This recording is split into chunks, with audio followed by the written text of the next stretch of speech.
Привет, что такое звукосниматель? Звукосниматель берет вибрацию ваших струн и переводит ее в электрический ток, который затем направляется прямо в ваш усилитель. Все гитары сделаны одинаково. Это деревяшечки, струны, железочки и звукосниматель. 4 основных элемента, каждый из которых играет значительную роль в формировании вашего звука. И если у вас есть инструмент, который очень хорошо выглядит и который ложится в вашу руку, но звучит как-то не так, возможно, это именно тот момент, когда стоит задуматься о смене звукоснимателя. Вообще звукосниматель пассивный, например, состоят из 2 кусков. Это магнит и катушка. Количество витков в катушке главным образом определяет звучание вашей гитары. Большое количество витков даст вам очень сильный выходной сигнал, но будет явно в ущерб вашей динамике и высоким частотам. А кроме всякого, диаметр проволоки также важен, потому что это неотъемлемые части. Чем меньше диаметр, тем больше витков получается сделать. И наоборот. Все это коррелирует с вашим звуком совершенно неправдоподобным образом. DC Resistance – это сопротивление потоку постоянного тока. То есть, чем больше витков в катушке, тем больше DC Resistance. Тем выше выходной сигнал, тем меньше у вас получается динамики, и тем больше вы теряете высоких частот. Для синглов, например, DC Resistance варьируется от 6,5 кОм для винтажных моделей или 15 кОм для современных. Для хамбакеров диапазон примерно от 7 до 17 кОм. Сопротивление потоку переменного тока называется импеданс.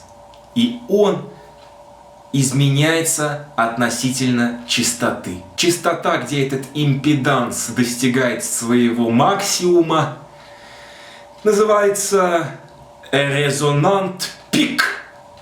Изъясняясь народным языком, чем больше резонант пик, тем чище и ярче звучит ваш звукосниматель. Прошу заметить обратно пропорциональную зависимость DC Resistance и резонант пик.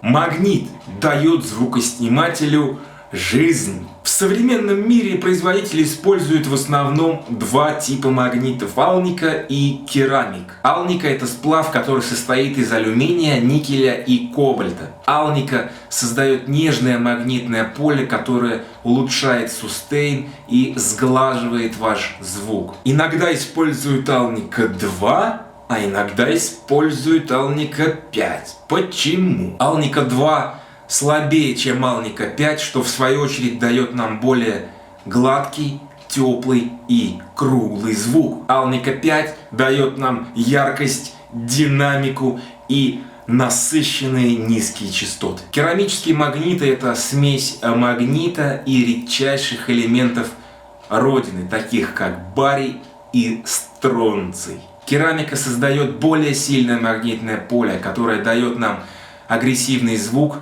ядреный бас и задранную верхнюю середину. У каждого производителя на сайте есть циферки. Это DC Resistance, резонант пик, а у некоторых указано еще и выходное напряжение. Зная все, что я сказал до этого, ты можешь с легкостью подобрать себе модель, которая идеально подойдет тебе и твоей гитаре. А чем же отличается активный звукосниматель от пассивного? Все очень просто. Активный звукосниматель устроен примерно так же, как и пассивный, но выход его настолько мал, что дополнительно в звукосниматель устанавливают преамп, который усиливает этот сигнал. Какие плюсы? Во-первых, вы больше никогда не узнаете, что такое заводящаяся, свистящаяся гитара. Кроме того, выкручивая громкость, вы не будете терять высокие частоты. И самый большой плюс, что в середине концерта у вас будет садиться батарейка, и ваш звук станет как какашка. Существует, конечно же, и поверье, что неважно, на какую гитару вы ставите активный звукосниматель, все равно она будет звучать одинаково.